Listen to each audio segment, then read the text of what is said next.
G'day everyone, in this video I'm going to be adjusting the coilovers on my supercharged BMW E46 325 Ci.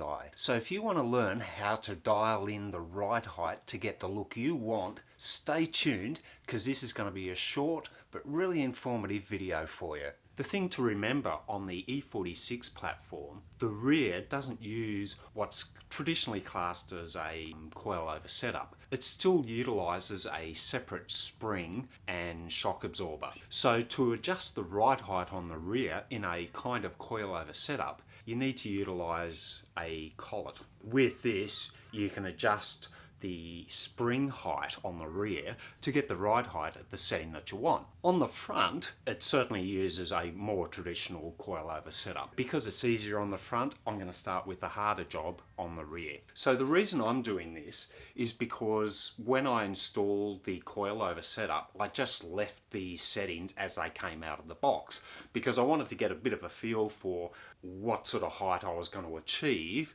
with these new firmer springs and shockies. Once I got the car on the ground, I was then able to make an assessment in terms of how the car was sitting and also where I want it to be sitting and then make the adjustments. What I found is when I lowered the car, and you may have picked this up in my previous video, the car was sitting lower on the right hand side than it was on the left hand side. On the right hand side, it was sitting too low. The tyre was pretty much touching the rear guard, and on the left hand side it was sitting about 20 mil or 3/4 of an inch higher than the guard.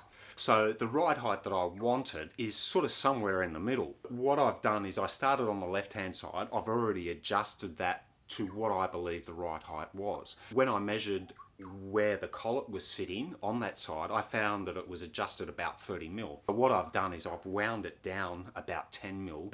The distance between here and here, I've now adjusted to 20 mil. Now this is going to be different for your personal taste. You might prefer to have that, almost touching the guard sort of look. For me, the type of driving I'm going to be doing is on a lot of country roads. So to have that minimal clearance is not going to work for me because I'm going to have a lot of bumps and undulations in the road. So I want a bit more clearance, particularly on the back, between the top of the tyre and the top of the bottom of the guard. What I'm going to do is adjust it to that, get it on the ground, and then just let it sit for a while so everything sort of settles down, and then I'll get a bit of a feel for it. This is a really good starting point for me, but as I say, everyone's going to be different in terms of the look and the ride feel that they want. So you can make your adjustments to suit what you want to achieve with your build using this type of coilover setup. Now, I haven't even looked at the front. At the moment, it's sort of sitting a bit like a four-wheel drive. So certainly, I think it's got to come down at least 25 mil, and that's where I'll start, and I'll have a look and make a decision from there. As I say, I've already done the left-hand side, so now what I'm going to do is work on the right-hand side. So now that I've got that adjusted, what I've got to do is fit this into the spring and then get that assembly back underneath the car. So let's get cracking on that.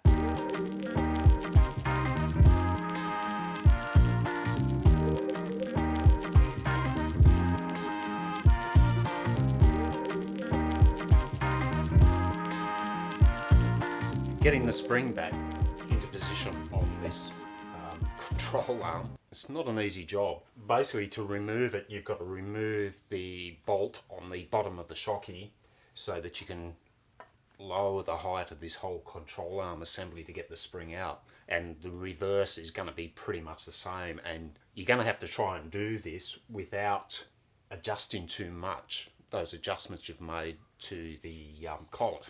So it's a little bit fiddly on the rear, and fortunately the front's going to be much easier. So this is the reason why I started on the back. I thought I'd do the hard one first, and then I'll feel much happier doing the front.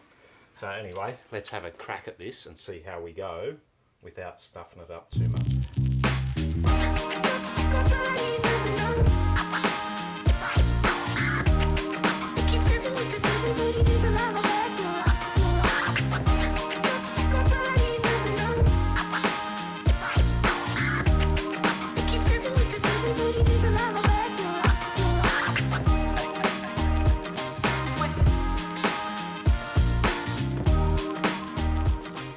So I wasn't able to get the upper control arm down low enough to get this new setup in, and that's because the sway bar was pressing down on the rear axle. What I've done is disconnected the sway bar where it connects up to the end link and also at the diff carrier. That's allowed me to get it down an extra inch or so. So now I should be able to slide this in.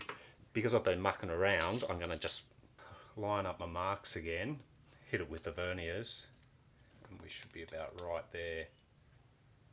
Yep, perfect. So let's have another crack at this. Have a crack at it.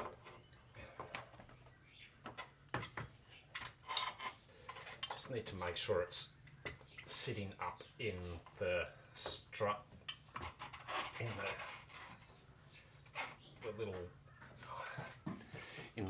little divot at the top of the strut tower, because I've decided to still utilise the rubber gaskets or the rubber spacers. You can take them out, but it's going to give you a little bit more NVH in the spring movement. So I've decided to leave them in because I'm still going to be doing a fair bit of daily driving. So maybe in a track setup you probably compromise a bit on that. Yep, it is there. Just check the top that it's lined up there.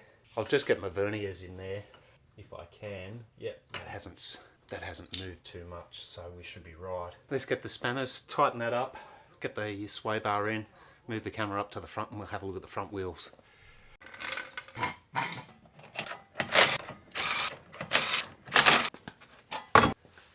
Now that I've got the wheels off, setting up the front is much easier than the back because, as I say, it's a true coilover setup. So what we're looking at is here, you have two lock-in rings. This lower one locks it into place. The upper one is the one that makes the adjustment. But if you want more clearance between your tyre and your fender, then you wind this whole unit down. And if you want to close the gap, then you wind it up. If you don't have a tape measure or a ruler, what you can do is you can count these individual threads and then just make sure that on both sides it's the same number of threads. If you're using a tape measure or a ruler, what you want to use is a common point on both sides. So what I'm using is the top of this bracket where it connects to the sway bar end link and then measuring up from there. So at the moment it's set at about 35mm. I'm going to increase it 15mm to 50mm. When you get your coilover set, you'll get a couple of these spanners which lock into some notches on these adjustment rings. If you've been driving around for a while and there's a bit of dirt and grime, give it a good clean up, and then some sort of lubricant so that these rings are generally aluminium, so you don't want them to seize up on the metal tube. So give it a bit of a squirt down the thread. On the end of your tool, you got this little notch here, so get that into one of the things there, lock it into place, and then the same with the bottom one, and then loosen it off. Sorry, I'll turn my back to you.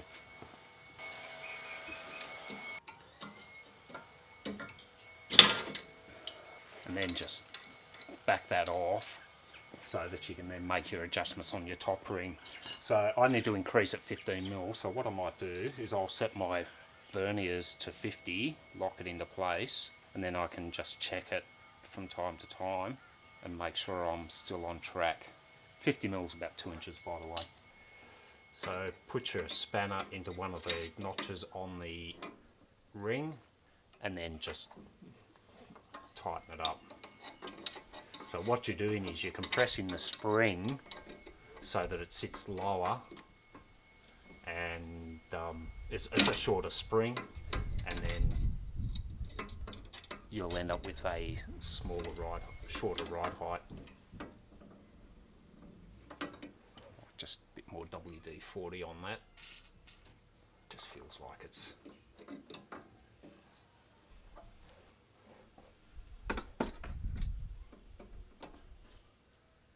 so probably just another couple of turns and we should be on the money.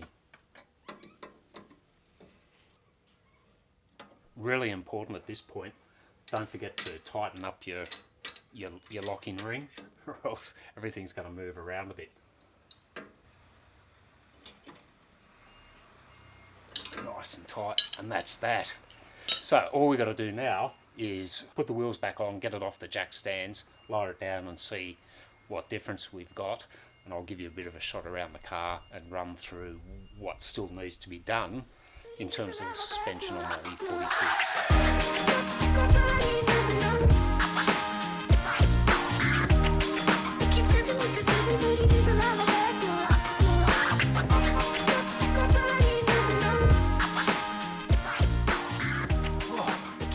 So there you have it, guys, adjusting the coilovers on your E46. The front's really straightforward, as with any sort of true coilover setup, but with the rear setup, because it still utilises a independent spring and shocky, it's a little bit more complicated to adjust. I'm going to let this settle for a while. I'm reasonably happy, as you can see with the photos. Certainly the rear is a lot better. Could probably still come up a little bit more, and at the front probably come down a little bit more, but I'm going to let that settle down, get on with some other work on the E46, and I'll make some other adjustments before I actually start driving it as well.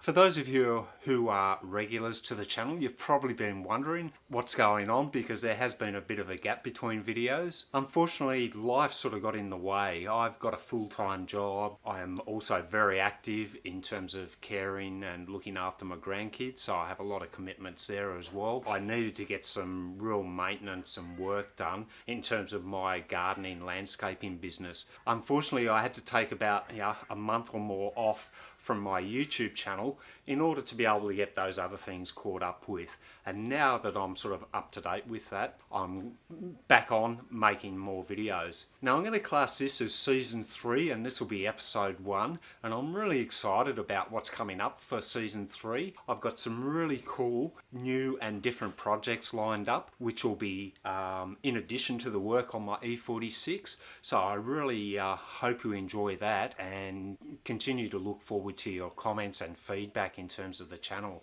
Thank you very much for your support. And, I look forward to seeing you again in my next video, where I'm keep working on my E46. So until we meet again, look after yourselves, stay safe, and TTFN.